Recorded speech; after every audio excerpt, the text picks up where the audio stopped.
So I give a quick. We're gonna head downtown. Before, I'd like to give a quick talk about like sort of how it works at the shelter and how backwards things are. What?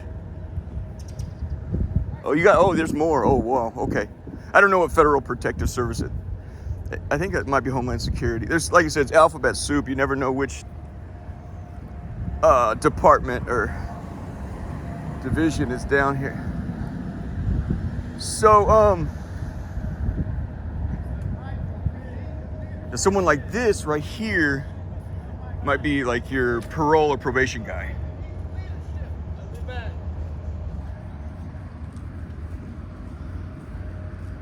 That's a button-down Ralph Lauren shirt that doesn't belong here. You know what I mean? At any rate, that's what usually happens. They come out here to serve a warrant where they got the federal parole guy, and then they got their troops that they just send in right there. So, yeah. So I've been in it'll sound nuts, but almost 4 fights in the last 4 days. Whereas over on the work site, and that's kind of like, I mean, I lost my shit. I can't, and that's why I kind of said in my prayers to Mary, I said, I can't. I'm not young. You know, when you're younger, you can endure more, and you're like, I've achieved my goals. I don't. So it's like I don't have to endure any more shit. You know what I mean? And that's in some sense, I think, is why Jesus is harder on me. It's because it's like, no, you're not done. You know, I'm like, well, I am. I feel that I'm done. You know. Yeah. So anyway. So I profoundly disrespected, which is fine. You know, I don't care. I get it. These people have been disrespected their whole fucking life. I mean, honestly, do you think they have every right to say, hey, no, fuck this guy, you know? It's cool. I mean, but, I once saw, right here, I saw a guy in a wheelchair swinging on a blind guy, right here.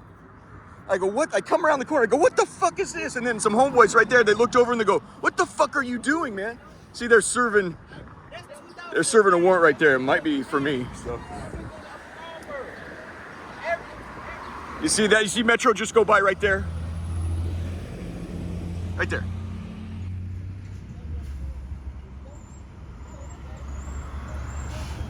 But my thought is, if they're looking for me, it's like, I ain't hard to find, man. You're looking for one giant cocksucker on this, yes, one giant snowball on the south side. Everybody knows. So, the point is so I'm a few weeks away from getting housing or whatever. You know, we've been homeless for however long. You know, I've been over in the work site where there's some dignity and, hey, if you work hard, that's rewarded, or you're trying to get your shit together, or you're close to housing. What happens is when you fall that far down, now you're surrounded by other lunatics that they don't have hope on that side, you understand? And I'm very serious and sincere when I say this. When somebody pulls a knife, there's a thrill. It's not just a thrill. It dignifies their existence. They know I'm a street person. I'm supposed to be a street person, but I'm a street person without letters. I'm a street person without any awards or nominations. They don't actually really want to, in some sense, want to gut you. They just want to stick you enough to where they get the felony charges and they have to do some time. Those are their accolades. Even Ted Kaczynski, when he wrote Harvard, he had to fill out his paperwork for the 25-year class reunion at Harvard. And he asked him, what awards have you won over your life, you know, since you leaving Harvard? And he says,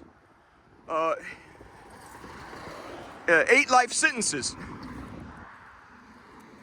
They just want the credit that, hey, I've got the balls to do it. And that's what happens when, like, it was last summer when somebody hey, I'm telling you, he lit up on that machine gun. It was down the street here. Everyone, usually only a few people wake up in a gunfight. Everyone woke up with that. The kid held the hammer down and just never let up, like he was weed whacking. Just never let off the and I'm like, how do you get a clip that fucking big? I mean,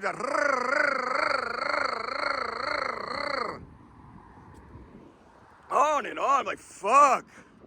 You know, eventually, you know, hear the cops. It takes 3-4 minutes before the cops go by. Then helicopters lift up, whoop, you know. We got the report a couple days later. He hit 11. No. He hit 8, I think he hit 8 of 11. 2 were children. They all survived. That's the craziest thing. You have a lot of kids. You also see murals down here where it's a beautiful little girl or whatever. They'll put teddy bears near around it. But somehow, yeah, 8 of 11. Anyway, the point is, you have somebody that you worked real hard, and that person's worked real hard to be reintegrated into. They don't belong here. They're like, I've got fight in me. Don't give up on me, you know. And so 3 weeks away from all that hard work, she kicks me, and that's fine. I'm the cockside. Yeah, as my grandmother used to say, there's 2 things that rise to the top. That's cream and bastards. It's fine. So I guess today's not my day.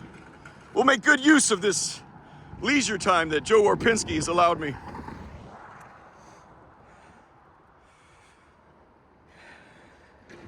Navy Prosecutor's Office. NCIS. I didn't know you guys had your own fucking television show. Boy, are they gonna do a special on this. Woo! You guys are world-class fuck-ups. The whole thing's corrupt, ain't it? The whole fucking thing. There's 2 sets of books being kept, ain't there? Sure is. Sure is.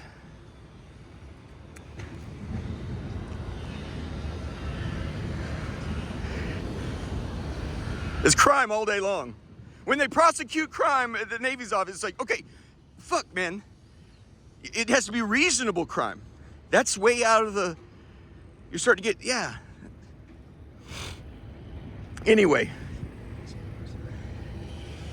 Yeah, so that's the thing is, I've been in nearly 4... So this is the point, is tomorrow is November 1, which is the start of hypothermia season. I have to make genuine decisions about whether I think I'm better off going into the hypothermia shelters. It's basically one bag and you sort of just bounce around. But, and you do your best not to.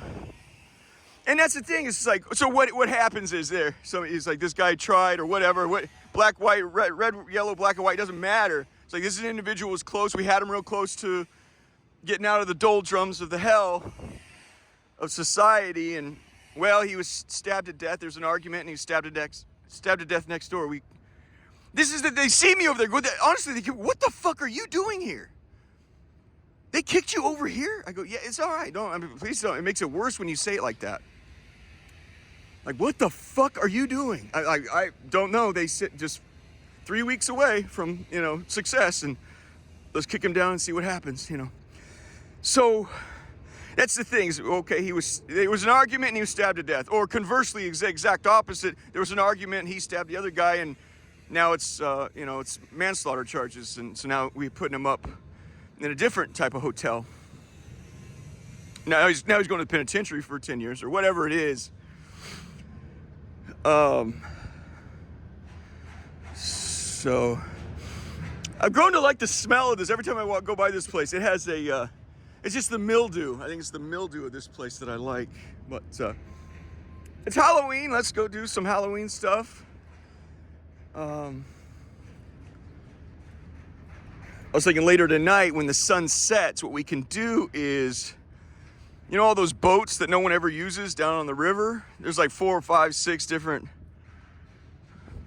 marinas down there. You just go into one of those. Now, the smaller boats have small flare guns. The bigger boats have flare guns that go 300 meters. 300 meters and a meter and a yard, almost the same damn thing. It's like a yard is 3 feet, a meter is 3 feet, 3 inches, something like that.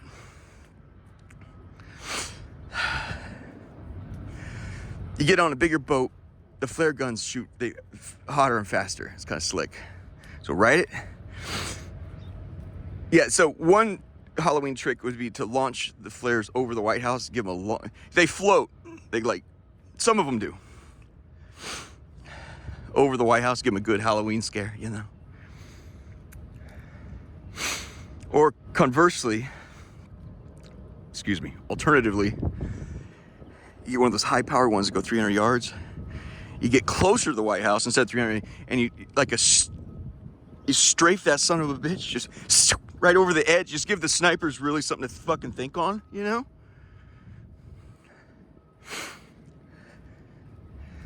Yeah, and the candle thing doesn't expand until it's like 200 yards away. So then, but that's the advantage, is it'll look like a fucking tracer. In war, every 100 rounds is like a machine gun. About the 100th one is a tracer, so you can see where your spray is at.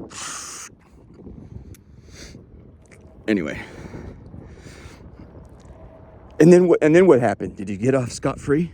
No, they caught up a half mile down the road, caught me up and slit my throat. It was a good one.